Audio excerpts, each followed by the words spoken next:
बिस्मिल्लाहिर्रहमानिर्रहीम। अस्सलाम वालेकुम बच्चों, आज हम लोगों ने जो टॉपिक स्टार्ट करना है वो फ्रिक्शन के बारे में है। फ्रिक्शन का टॉपिक हमारे कोर्स में तो नहीं है, लेकिन फिर हम इसको पढ़ क्यों रहे हैं अगर कोर्स में नहीं है। तो जो हमारी मोशन की क्वेश्चन है ना, आइदर वो बॉडी लीनियर मोशन ग्राउंड के ऊपर कर रहा हो, वो बॉडी इंक्लाइंड प्लेन के ऊपर मूव कर रहा हो, इवन वो बॉडी वर्टिकल मोशन कर रहा हो, या वो जो बॉडी है वो सर्कुलर मोशन कर रहा हो, इन सब के जब हमारे कोर्स में एमसीक्यूज आते हैं इन सब मोशंस के, तो इनके साथ फ्रिक्शन के क्वेश्चन लिंक होकर आते हैं। इसका मतलब ये हुआ कि ये जो टॉपिक है ये हमारे डिफरेंट टाइप के एमसीक्यूज के अंदर बार बार रिपीट हो रहा होगा, तो इसलिए बेहतर है कि हम फ्रिक्शन का जो आइडिया है उसको थोड़ा अच्छे लेवल पे अंडरस्टैंड कर लें एज ए डिफरेंट टॉपिक, ताकि जब हम इसको किसी भी प्रॉब्लम में अप्लाई करें तो फिर हमें इसके बारे में कन्फ्यूजन ना हो। ये बच्चों तो सबको चीज़ याद है कि फ्रिक्शन के बारे में हमें ये पता है कि फ्रिक्शन एक फ़ोर्स है और ये फ़ोर्स अपोजिंग फ़ोर्स है। ये लफ्ज़ तो हर बच्चे को याद है कि फ्रिक्शन फ़ोर्स है और ये बेसिकली जो फ़ोर्स है वो अपोजिंग फ़ोर्स है। किस चीज़ को अपोज करती है? अब हम उस चीज़ को समझने की कोशिश करते हैं कि फ्रिक्शन जो है वो किस चीज़ को अपोज करेगी। मैंने इसके लिए आपके सामने एक ब्लॉक ए बनाया है। आप यूँ समझें कि इस ब्लॉक ए पर मैं कुछ फोर्स अप्लाई कर रहा हूँ। सपोज़ करें इस ब्लॉक ए पर मैंने फोर्स 5 न्यूटन अप्लाई की है, यानी इस ब्लॉक ए पर मैंने फोर्स 5 न्यूटन अप्लाई की है। अब मैं इस ब्लॉक पर फोर्स लगा रहा हूँ, लेकिन मेरी फोर्स लगाने की वजह से भी ये ब्लॉक मूव नहीं कर रहा। इसका मतलब ये हुआ कि मैं फोर्स तो मैंने लगा दी है, ब्लॉक आगे क्यों नहीं गया? इसका मतलब है कि इस ब्लॉक ने मेरी अप्लाइड फोर्स को क्या किया है? अपोज किया है। इसका मतलब ये हुआ कि ये बॉडी जो है ये तो भी किस स्टेट में है? रेस्ट की स्टेट में है, मूव ही नहीं कर रहा। लेकिन हम फोर्स अगर लगा रहे हैं तो ये मूव क्यों नहीं कर रहा? क्योंकि ये वाला ब्लॉक आपकी मोशन को क्या, आपकी अप्लाइड फोर्स को क्या कर रहा है? अपोज कर रहा है। तो यहाँ सब ये चीज़ माइंड में लेकर आएँ कि अगर बॉडी रेस्ट की स्टेट में हो, जिस तरह ये बॉडी रेस्ट की स्टेट में है और आप इस पर क्या लगा रहे हैं? फोर्स लगा रहे हैं, लेकिन ये मूव नहीं कर रहा, इसका मतलब ये हुआ कि रेस्ट की स्टेट में भी क्या ऑफर कर रहा है? ये अपोजिशन ऑफर कर रहा है। इसका मतलब ये हुआ कि अगर बॉडी रेस्ट की स्टेट में भी हो और आप उस पर क्या लगा रहे हो? फोर्स लगा रहे हो, तो वो बॉडी आपको क्या करेगा? अपोज करेगा। अपोज किस सेंस में कह रहा है कि वो मूव नहीं कर रहा। इसका मतलब ये हुआ कि रेस्ट की स्टेट में भी क्या होती है? फ्रिक्शन होती है। एक आइडिया आप लोगों ने माइंड में रखना है। आगे चलते हैं। सपोज करें यही ब्लॉक ए को मैंने बी लिखा हुआ है, इसी ब्लॉक की नेक्स्ट स्टेज है। नेक्स्ट स्टेज किस सेंस में है कि आप इस बॉडी पर लगने वाली, इसी ब्लॉक पर लगने वाली फोर्स को इंक्रीज़ कर रहे हैं। यानी ब्लॉक ए था, इस पर आप फोर्स इंक्रीज़ करते जा रहे हैं। सपोज करें एक फोर्स की पर्टिकुलर वैल्यू ऐसी आई है, उसका एफ प्राइम कह देता हूँ, सपोज कर रहे तो 10 न्यूटन है। वो 10 न्यूटन जो फोर्स है, मैंने इस बॉडी पर 5 लगाई, 6, 7, 8, 9 लगाता गया हूँ, लेकिन बॉडी मूव नहीं कर रहा। जब मैंने 10 न्यूटन लगाई है तब भी बॉडी ने मूव नहीं किया। ठीक होगी बात? अब मैंने यूँ समझें कि मैंने इस बॉडी पर जो फोर्स अब अप्लाई की है ना, वो 10 न्यूटन जो है उससे थोड़ी सी ज़्यादा की है। यानी मैंने 10 लिखा है, इसको मैंने 10.1 लिख दी है। यानी मैंने फोर्स इस पर 10.1 न्यूटन लगाई है, या इसका मतलब क्या है कि 10.1 न्यूटन से क्या लगाई है? ज़्यादा लगाई है। तो ये बॉडी किस में आ गया? मोशन में आ गया। इसको अभी मैंने डिस्कस नहीं किया, अभी मैं बात करता हूँ। इसका मतलब कि ये जो फोर्स है इस पे भी बॉडी किस स्टेट में है? रेस्ट की स्टेट में ही है। लेकिन ये वो मैक्सिमम वैल्यू फोर्स है, ये बेसिकली वो मैक्सिमम वैल्यू फोर्स है जिसके लिए बॉडी किस स्टेट में है? रेस्ट की स्टेट में है। अगर इस फोर्स से में आ जाता है तो आप यूँ कह सकते हैं कि यहाँ पर बॉडी है तो रेस्ट की स्टेट में, लेकिन body at the point of its motion है, या body at the verge of its motion है। यानी बस बॉडी मूव करने वाला है, लेकिन है अभी मूव नहीं कर रहा। अब ये जो फोर्स है इसको इसीलिए मैं एफ मैक्स बोल रहा हूँ, लेकिन इसमें भी बॉडी रेस्ट में है, इसमें भी बॉडी रेस्ट में है। लेकिन इस फोर्स से अगर हम थोड़ी सी भी फोर्स ज़्यादा करेंगे तो बॉडी जो है वो किस में आ जाएगा, मोशन में आ जाएगा। इस बात का बच्चों मतलब ये हुआ कि जो फ्रिक्शन का कंसेप्ट है वो सिर्फ मोशन के ऊपर नहीं अप्लाई हो रहा, वो साथ साथ किसके ऊपर अप्लाई हो रहा है, रेस्ट के ऊपर भी अप्लाई हो रहा है। और रेस्ट मैंने दो तरह की बनाई है, वो दो तरह आपको समझ आ गई कि ये बॉडी भी रेस्ट में है, ये बॉडी भी किस में है, रेस्ट में है। इस रेस्ट और इस रेस्ट में क्या फ़र्क है कि है तो रेस्ट, लेकिन इस रेस्ट की वो स्टेज है जिसके बाद बॉडी की मोशन जस्ट क्या होने वाली, स्टार्ट होने लगी है। एग्जाम्पल के तौर पर समझाया है कि 10 न्यूटन लगाई है तो 10.1 अगर लगाएंगे, थोड़ी सी ज़्यादा उससे की है, तो इसकी मोशन क्या हो जाएगी, स्टार्ट हो जाएगी। 10.1 पे स्टार्ट होगी तो 10.2, 3, 11, 12 न्यूटन पे भी क्या रहेगी, स्टार्ट ही रहेगी। तो यहाँ आपको इतनी बात अभी समझाई है मैंने कि रेस्ट का तल्लक, जो फ्रिक्शन है उसका तल्लक सिर्फ मोशन के साथ नहीं है, बल्कि फ्रिक्शन बॉडी पर एक्ट कर रही होती है इवन जब बॉडी किस स्टेट में हो, रेस्ट की स्टेट में हो। तो मैं अब इसको यूँ फ्रिक्शन को डिफ़ाइन कर सकता हूँ कि फ्रिक्शन बेसिकली अपोज करेगी, एक तो इधर को देखकर हम कह सकते हैं कि फ्रिक्शन अपोज करेगी रिलेटिव मोशन को। रिलेटिव क्यों बोल रहा हूँ, क्योंकि फ्रिक्शन बेसिकली टू सरफेस के दरमियान में होगी ना, यानी मोशन जो होती है वो रिलेटिव होती है, एक बॉडी किसी दूसरी सरफेस के ऊपर क्या कर रही है, मूव कर रही है। इसलिए हमें ये कहने के बजाय कि फ्रिक्शन मोशन को अपोज करती है, हमें कहना चाहिए फ्रिक्शन रिलेटिव मोशन को अपोज करती है। क्योंकि एक बॉडी जिस तरह एक कार है वो रोड के ऊपर अगर मूव कर रही है तो बेसिकली कार के जो टायर हैं वो रोड के साथ क्या हो रहे हैं, टच हो रहे हैं। तो कार की जो मोशन है वो विद रिस्पेक्ट टू रोड है, तो इस मोशन को फिर हम किसका नाम दे रहे हैं, रिलेटिव मोशन कहते हैं। तो जब अगर कभी एमसीक्यू आता है ना, जो फ्रिक्शन है वो अपोज करती है, तो जो प्रॉपर वर्ड है वो अपोज करती है किसको, रिलेटिव मोशन को। लेकिन बच्चों रिलेटिव मोशन वाली बात तो समझ आ गई, लेकिन यहाँ पर तो बॉडी किस स्टेट में है, रेस्ट में है। हम बॉडी पर फोर्स लगा रहे हैं लेकिन बॉडी फिर भी किस स्टेट में है, रेस्ट में है। इसका मतलब कि बॉडी चाहता है कि वो मूव करे, चाहता तो है ना, क्यों चाहता है, हम क्या लगा रहे हैं, फोर्स लगा रहे हैं, लेकिन बॉडी मूव नहीं कर पा रहा। यानी बॉडी चाहता क्यों है कि हम उस पर फोर्स लगा रहे हैं, लेकिन बॉडी मूव अभी तक नहीं कर पा रहा। तो तब भी तो बॉडी पर क्या कर रही है, फ्रिक्शन एक कर रही है जो इस बॉडी को मूव करने नहीं दे रही। तो हम ये भी कह सकते हैं फ्रिक्शन जो है वो अपोज करती है टेंडेंसी ऑफ रिलेटिव मोशन को, टेंडेंसी ऑफ रिलेटिव मोशन। यानी इस केस में रिलेटिव मोशन नहीं है लेकिन टेंडेंसी ऑफ रिलेटिव मोशन तो है ना। ये बॉडी चाहता है कि वो मूव करे लेकिन मूव नहीं कर रहा। तो फ्रिक्शन दो चीज़ों को अपोज करती है। फिर एक इधर क्या है, रेस्ट है, लेकिन बॉडी के अंदर क्या है, टेंडेंसी है किसकी, रिलेटिव मोशन की। बॉडी चाहता है वो मूव करे, तो इसको भी फ्रिक्शन कहेंगे। और इस केस में अगर बॉडी मूव कर रहा है तो उसकी रिलेटिव मोशन को भी बॉडी जो फोर्स अपोज करेगी उस फोर्स को भी हम किसका नाम देंगे, फ्रिक्शन का नाम देंगे। अभी हम इस आइडिया को फर्दर आगे लेकर चलते हैं। देखिए इसका मतलब ये हुआ कि अगर मैं टाइप्स ऑफ फ्रिक्शन बनाऊं तो मुझे 3 स्टेजेस बनानी चाहिए, एक इसके लिए, एक इसके लिए और एक इसके लिए ना। तो अब हम आते हैं टाइप्स ऑफ फ्रिक्शन की तरफ। टाइप्स ऑफ फ्रिक्शन, तो टाइप्स ऑफ फ्रिक्शन बच्चों अब 3 होनी चाहिए। एक होनी चाहिए हमारे पास काइनेटिक फ्रिक्शन, जिसको मैं एफ के से डिनोट करूँगा, स्मॉल एफ है। दूसरी जो फ्रिक्शन की टाइप होगी उसे हम स्टैटिक फ्रिक्शन कह देते हैं, उसको हम एफ एस से डिनोट करेंगे। और जो तीसरी फ्रिक्शन की टाइप होगी उसको हम लिमिटिंग फ्रिक्शन कह देते हैं। लिमिटिंग फ्रिक्शन, या इसको कुछ लोग जो है वो मैक्सिमम एफ एस मैक्स यानी मैक्सिमम स्टैटिक फ्रिक्शन भी कहते हैं। यानी लिमिटिंग फ्रिक्शन भी इसको कहते हैं और इसको हम मैक्सिमम स्टैटिक फ्रिक्शन भी कहते हैं। तो एफ एस के साथ मैंने सिंबल में मैक्स लिख दिया। तो 3 टाइप्स ऑफ फ्रिक्शन बनेगी। अब बच्चों हम पढ़ेंगे कि बारी बारी। वैसे आपको आइडिया देने के लिए कह रहा हूँ कि ये जो है ना, ये जो फ्रिक्शन है ये स्टेज 2 के साथ लिंक करेगी, यानी ये टाइप 2 है। इस केस में जो फ्रिक्शन है वो टाइप 2 है, इस केस में जो फ्रिक्शन है वो कौन सी, टाइप 1 है, और ये जो केस है वो टाइप 3 के साथ डील करेगा। तो अभी हम बारी बारी इनको पढ़ते हैं। तो यहाँ से थोड़ा सा आपको आइडिया होगा कि ये स्टैटिक फ्रिक्शन का केस है, ये इसके साथ मैंने क्या लिखा है 3, इसका मतलब है इसको हम एक्सप्लेन करेंगे किसको यूज़ करके, लिमिटिंग फ्रिक्शन को यूज़ करके, और इसको हम एक्सप्लेन करेंगे किसको यूज़ करके, काइनेटिक फ्रिक्शन को यूज़ करके।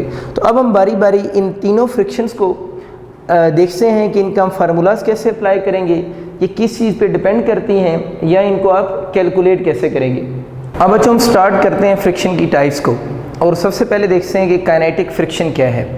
अभी हम लोगों ने देखा था कि बॉडी में काइनेटिक फ्रिक्शन कब होगी, जब बॉडी के अंदर कौन सी मोशन आ जाएगी, रिलेटिव मोशन आ जाएगी, या इन शॉर्ट जब बॉडी मूव करना स्टार्ट कर देगा।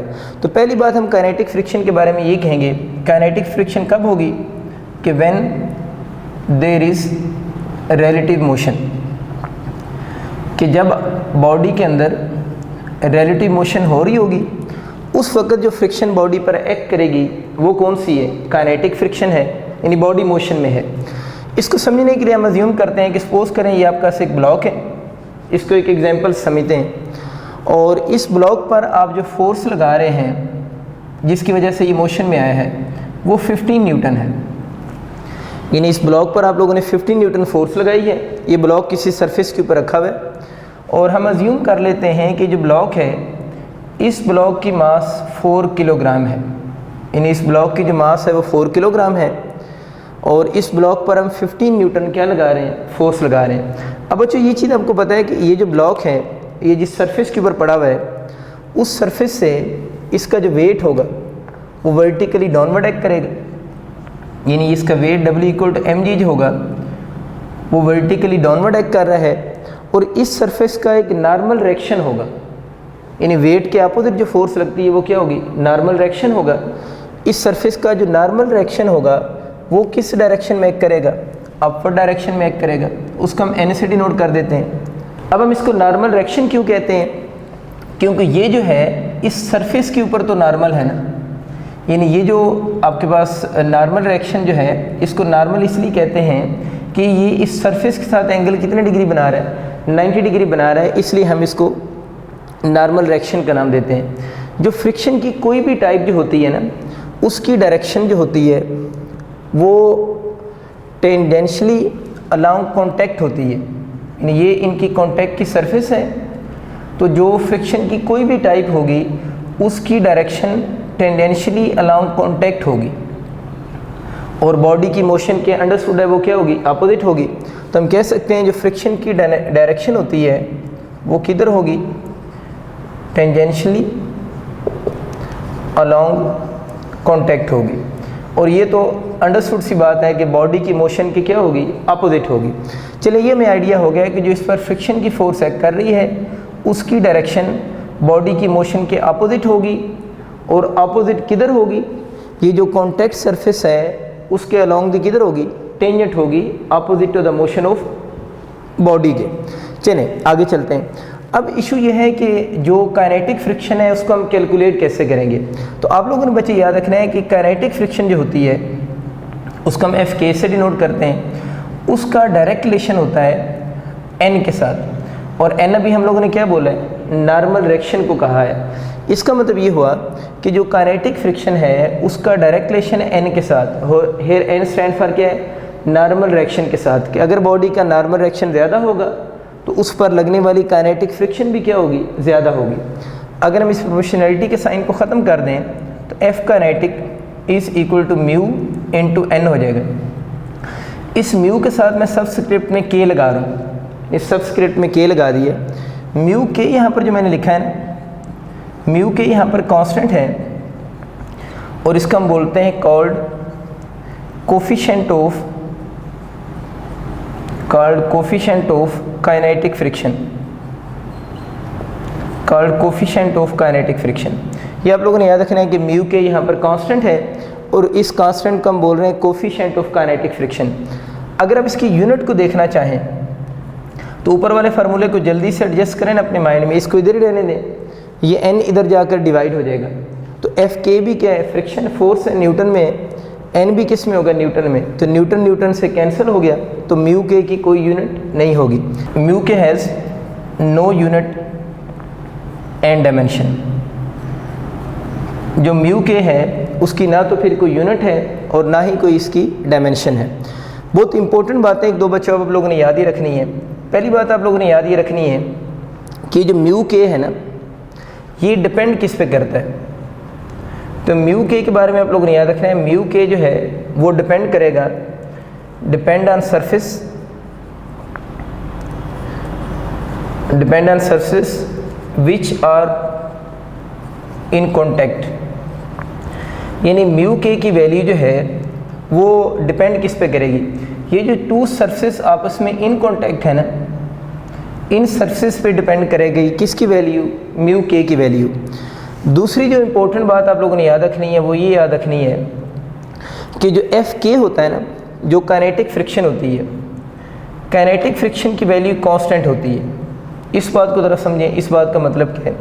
इस वजह से डिटेल में मैं बात करूंगा कि एफ के की जो वैल्यू है, ये मैंने लिखा है ना कि एफ के कांस्टेंट है, एफ के इज़ इक्वल टू कांस्टेंट। इस चीज़ पे भी हम थोड़ी देर बाद भी डिटेल से बात करेंगे, लेकिन इस बात को अभी आप इतना समझ लें कि जब बॉडी की मोशन स्टार्ट हो जाती है, एक बॉडी है वो प्लेन रोड के ऊपर मूव कर रहा है, ड्यूरिंग मोशन अगर आप उस बॉडी की स्पीड कम कर दें या उस बॉडी की आप स्पीड ज़्यादा कर दें, तो आपसे पूछे फ्रिक्शन पे क्या इफेक्ट होगा, तो हम बोलेंगे काइनेटिक फ्रिक्शन की वैल्यू क्या रहेगी, कांस्टेंट रहेगी। अगर आप बॉडी की स्पीड आप कम करते हैं या बॉडी की स्पीड ज़्यादा करते हैं तो जो काइनेटिक फ्रिक्शन की वैल्यू होगी वो क्या रहेगी, कांस्टेंट रहेगी। अगर वो जो सरफेस हैं उसकी नेचर चेंज ना हो, क्योंकि फ्रिक्शन एफ के किस पे डिपेंड कर रहा है, म्यू के पे तो कर रहा है, और उस बॉडी के नॉर्मल रिएक्शन पे डिपेंड कर रहा है। तो नॉर्मल रिएक्शन अगर बॉडी सेम है, जिस तरह ये वाला ब्लॉक है, तो अगर ब्लॉक प्लेन रोड के ऊपर मूव कर रहा है तो नॉर्मल रिएक्शन तो इसका चेंज नहीं हो रहा, और अगर सरफेस भी चेंज नहीं हो रही, सरफेस भी सेम है, तो हम ये बोलेंगे काइनेटिक फ्रिक्शन क्या रहेगी, कांस्टेंट रहेगी। कि बॉडी की स्पीड ज़्यादा होने से या बॉडी की स्पीड कम होने से जो काइनेटिक फ्रिक्शन है इस पर कोई इफेक्ट नहीं होगा। अभी जब हम इसको ग्राफिकली पढ़ेंगे तो फिर भी इसको थोड़ा बहुत आपको अच्छा आइडिया हो जाएगा कि इस कांस्टेंट के फर्दर मीनिंग क्या है। देखिए इस सिचुएशन के लिए ये जो मैंने डायग्राम बनाई है, अब हम काइनेटिक फ्रिक्शन कैलकुलेट करते हैं, बल्कि दो क्वेश्चन कैलकुलेट कर लेते हैं।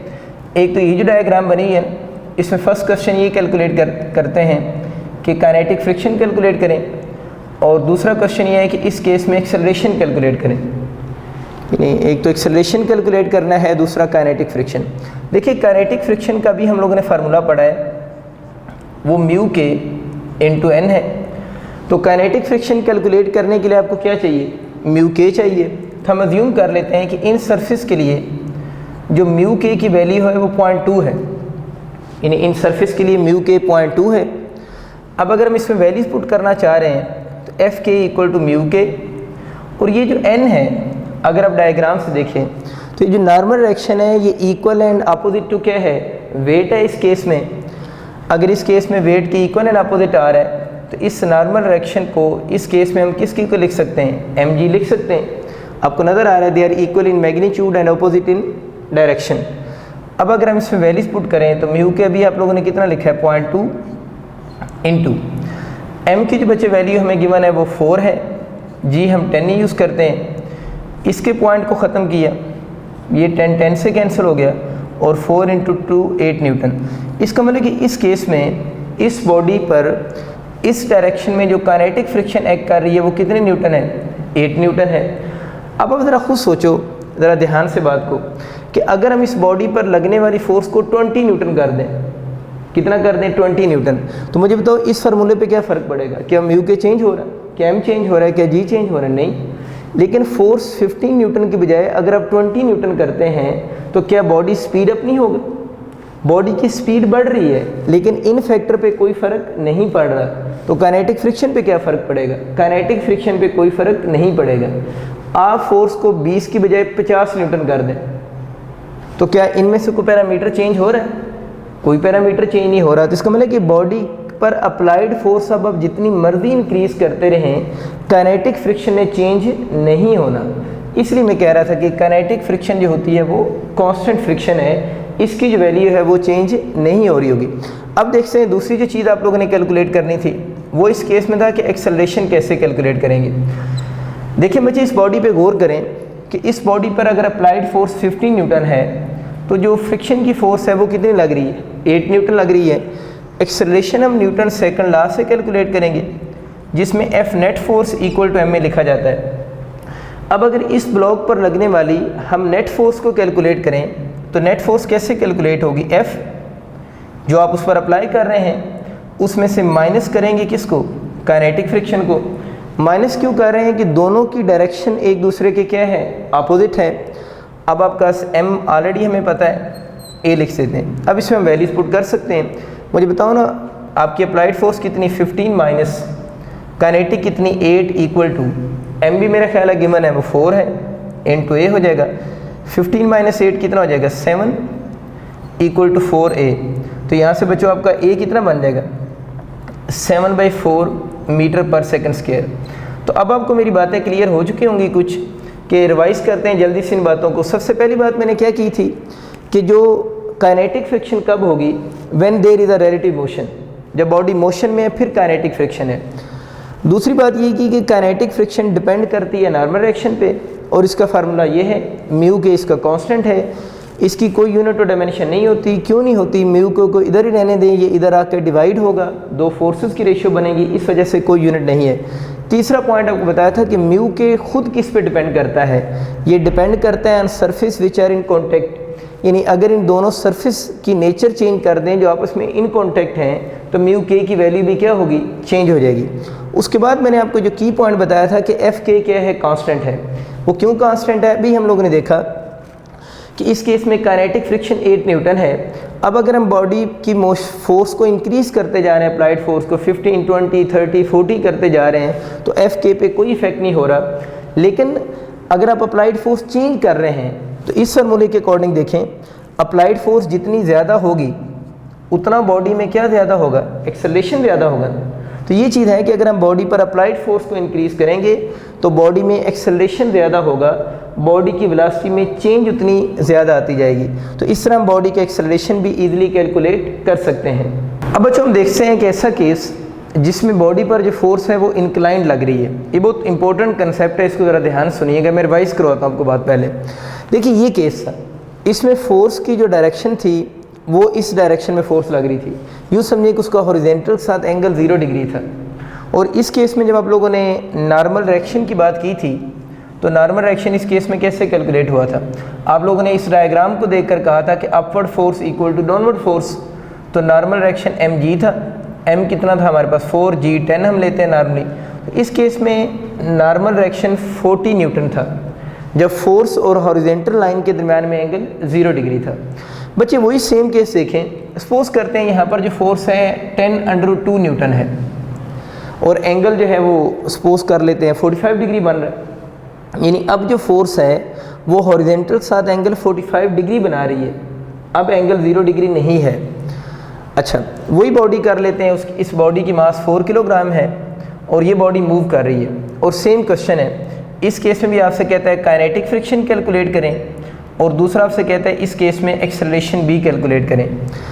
देखो बच्चों, अगर आप लोगों ने काइनेटिक फ्रिक्शन कैलकुलेट करनी है तभी हम लोगों ने देखा है कि उसके लिए आपको नॉर्मल डायरेक्शन चाहिए। और नॉर्मल डायरेक्शन हम कैसे निकालते हैं, सम ऑफ अपवर्ड फोर्स, इस केस में मैंने लिखा इक्वल टू डाउनवर्ड फोर्स, यानी जो अपवर्ड फोर्स थी वो इक्वल टू डाउनवर्ड फोर्स थी और वहाँ से मैंने n की वैल्यू निकाली, वो तो सीधी सीधी 40 न्यूटन आ रही है। लेकिन इस केस में नॉर्मल डायरेक्शन अगर आप कैलकुलेट करना चाह रहे हैं तो ज़रा गौर करें डायग्राम पे। देखिए इसका जो वेट होगा ब्लॉक का वो तो W equal to mg vertically downward होगा, लेकिन इस सरफेस का जो नॉर्मल डायरेक्शन होगा वो अपवर्ड होगा और एंगल कितने डिग्री बन रहा है, 90 डिग्री बन रहा है। अच्छा ठीक होगी बात।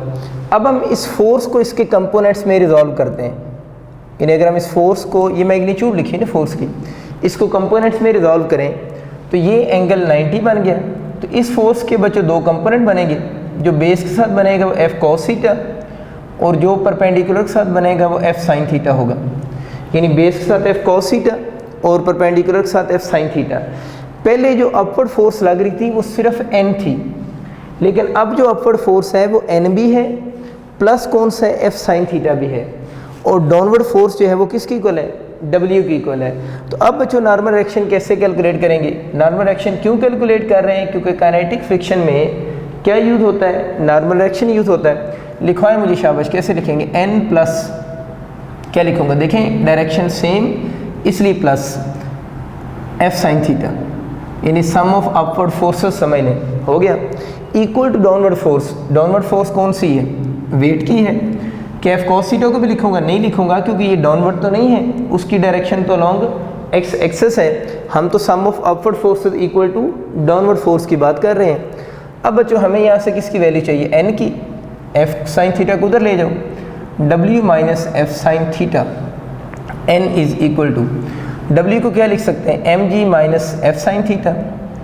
जल्दी से बच्चों आप इसमें वैल्यूज पुट करो, एम की, एम कितना है 4, जी कितना है 10 माइनस एफ कितना है 10√2, साइन कितना लिखेंगे 45, थीटा 45, साइन 45 पे 1/√2। अब आपको समझ आ गया होगा मैंने √2 क्यों लिखा था, क्योंकि एमसीक्यूज में होता ही ऐसे है कि वो कैलकुलेशन ऐसे करवाते हैं कि आंसर आपस में एंड पे इजी हो जाए, यानी कैंसलेशन हो जाए। तो कितना बन जाएगा 40 माइनस 10, तो नॉर्मल रिएक्शन इस केस में 30 न्यूटन। तो बहुत इंपॉर्टेंट रिजल्ट हमारे सामने आ गया कि अगर फोर्स हॉरिजॉन्टल एक्सिस के पैरेलल हो तो फिर नॉर्मल रिएक्शन देखिए कितना आया था 40 न्यूटन, और अगर फोर्स इंक्लाइंड हो तो नॉर्मल रिएक्शन कितना आ रहा है 30 न्यूटन। तो हम कह सकते हैं कि नॉर्मल रिएक्शन हर केस में सेम नहीं होता। अगर आप लोगों के पास जो n equal to M G कब होगा, जब थीटा कितने डिग्री होगा फोर्स का, 0 डिग्री होगा विद हॉरिजॉन्टल एक्सिस, और अगर फोर्स कुछ एंगल बना रही हो विद हॉरिजॉन्टल एक्सिस तो नॉर्मल रिएक्शन जो होगा वो इंक्रीज नहीं करेगा बल्कि नॉर्मल रिएक्शन क्या कर जाएगा, डिक्रीज कर जाएगा। मैं आपको याद रखने के लिए एक और वर्ड बोलता हूँ, आप यूँ याद रखें कि ये जो बेसिकली केस है ये पुल का केस है कि हम इस बॉडी को पुल कर रहे हैं। तो आप लोग यूँ भी बात याद रख सकते हैं कि मैं भी पुश का केस भी करवाऊंगा ना, फिर आपको ज़्यादा कंसेप्ट अच्छा समझ आएगा कि पुल जब आप बॉडी को कर रहे हो किसी सर्टेन एंगल के ऊपर, तो उस केस के अंदर आप लोगों ने याद रखना है कि इस बॉडी का वेट अगर हम बनाएं तो वेट तो mg से निकलता है ना, m कितना था 4g10, वेट कितना आ गया 40 न्यूटन। तो आप लोगों ने याद रखना है कि अगर हम बॉडी को पुल कर रहे हों तो पुल के केस में, पुल मीन एट सम एंगल, यानी पुल कब करें जब थीटा नॉट इक्वल टू क्या हो 0 डिग्री हो। उस केस में आप लोगों ने याद रखना है वेट जो होगा वो ग्रेटर होगा किससे, नॉर्मल रिएक्शन से। लेकिन अगर हम बॉडी को पुल ही कर रहे हो जिस तरह यहाँ पर पुल कर रहे हैं और थीटा कितनी डिग्री हो 0 डिग्री हो, उस केस में नॉर्मल रिएक्शन और वेट आपस में क्या होंगे, इक्वल होंगे। बहुत इंपॉर्टेंट रिजल्ट, पुल है, अगर आप दोनों को पुल ही बोलते हैं, अगर पुल में थीटा 0 डिग्री है तो बराबर, अगर पुल कर रहे हैं theta not equal to 0 degree है, mean have some value of angle 30, 40, 60, तो उस केस में वेट ग्रेटर होगा किससे, नॉर्मल फोर्स से। ठीक होगी बात। क्वेश्चन की तरफ वापस आते हैं। क्वेश्चन तो ये था कि क्या निकालें, काइनेटिक फ्रिक्शन और एक्सेलरेशन। तो अभी हम काइनेटिक फ्रिक्शन की तरफ जल्दी से जाते हैं। एफ काइनेटिक किसके इक्वल होगा, म्यू के इंटू एन, म्यू के एन किसके इक्वल होगा, एन तो यहाँ पर आप लोगों ने 30 बनाया, हमें इस सरफेस का म्यू के एज्यूम करना पड़ेगा। तो हम एज्यूम कर लेते हैं कि ये जो सरफेस जिसकी अभी हम बात कर रहे हैं इसके म्यू के की वैल्यू 0.3 है, और हमें पता है कि इसकी कोई यूनिट और डायमेंशन तो होती नहीं है, तो म्यू के 0.3 की इक्वल है। इसमें वैल्यूज ही डायरेक्ट पुट करते हैं, म्यू के 0.3 हो जाएगा। एन बच्चों अब आप एम जी नहीं लिख सकते क्योंकि ये सारी कैलकुलेशन आप लोगों ने एन के लिए की है ना, क्योंकि ये पुल का वो केस है जिसमें theta not equal to 0 degree है। तो इस केस में देखें आप लोगों ने एन जो है वो 30 पुट करना है। यही गलती होती है बच्चों से फ्रिक्शन कैलकुलेट करते हुए कि यहाँ आप एम जी नहीं लिखना, अब यहाँ पर जो उसकी वैल्यू कैलकुलेट की है वो लिखेंगे। या यूँ समझ लें कि पुल अगर हम कर रहे हो और जो थीटा है वो नॉट इक्वल टू 0 डिग्री हो तो फिर हम इस फार्मूले से एन निकालेंगे। देखिए इसमें भी अगर देखें तो थीटा को 0 पुट करो ना पहला केस बनाने के लिए, तो क्या बन जाएगा, N equal to M G बन जाएगा ना। तो थीटा जब नॉट इक्वल टू 0 होगा तो उस केस में जो एन होगा वो M G minus F sine theta होगा। बस यूँ आप याद रख सकते हैं। बहुत सारे तरीके हैं जहाँ से भी याद रख लें। इसका पॉइंट ख़त्म करो, 0 0 से कैंसिल हो गया, तो काइनेटिक फ्रिक्शन इस केस में बच्चों कितनी आ गई, 9 न्यूटन। और हमें पता है वो किधर एक्ट करती है, अलॉन्ग दी टेंजेंट, इधर। तो इस केस में जो काइनेटिक फ्रिक्शन एक्ट कर रही है एफ के जो है वो इस डायरेक्शन में होगी, और वो कितने न्यूटन है, 9 न्यूटन। अब हमारा दूसरा क्वेश्चन का पार्ट ये है कि आप लोगों ने इस बॉडी का एक्सेलरेशन कैलकुलेट करना है। देखें हमें पता है बॉडी पर फॉरवर्ड डायरेक्शन में कितनी फोर्स लग रही है, डायग्राम से देखें फॉरवर्ड डायरेक्शन में जो बॉडी पर फोर्स लग रही है वो तो एफ कॉस थीटा है। अब एफ नहीं है इस केस में, फॉरवर्ड डायरेक्शन में एफ कॉस थीटा है। और अगर हम बैकवर्ड डायरेक्शन में देखें तो बैकवर्ड डायरेक्शन में एफ के है। एक्सेलरेशन निकालने के लिए क्या चाहिए होती है, नेट फोर्स। दोबारा रिपीट कर रहा हूँ, अब एफ नहीं बच्चों लिखोगे, डायग्राम के अकॉर्डिंग काम करेंगे। डायग्राम में इस केस में एफ cos थीटा है, इसको अगर हम सॉल्व करते हैं तो आपका एफ नेट जो बनेगी इक्वल टू एम ए। अब नेट फोर्स कैसे निकालेंगे, एफ cos थीटा में एफ के को माइनस करेंगे तो ये आपका बन जाएगा F cos theta minus F के is equal to M A. अब आप इसमें वैल्यूज पुट करके इस क्वेश्चन को इजीली सॉल्व कर सकते हैं। वैल्यूज पुट करते हैं इसमें अगर हम वैल्यूज अब पुट करें तो f आपके पास यहाँ से कितना आ रहा था, इसी में वैल्यूज पुट कर रहा हूँ। f आपका सारा है 10√2 cos 45 पे 1/√2। एंगल डायरेक्ट पुट कर रहा हूँ मैं, माइनस एफ के कितना आ गया आपका 9 equal to M A. M कितना है 4, ये बताना है। √2 से कैंसिल, 10 - 9 इक्वल टू 4a और 1 इज इक्वल टू 4a। तो a किसकी इक्वल हो जाएगा 1/4 मीटर पर सेकंड स्क्वायर हो जाएगा। तो इस तरह हम इसका एक्सेलरेशन कैलकुलेट कर सकते हैं। लेकिन ये वाला जो केस है वो आप लोगों ने किसका केस पढ़ा है, पुल का केस पढ़ा है, जब एंगल जो था वो नॉट इक्वल टू 0 डिग्री था।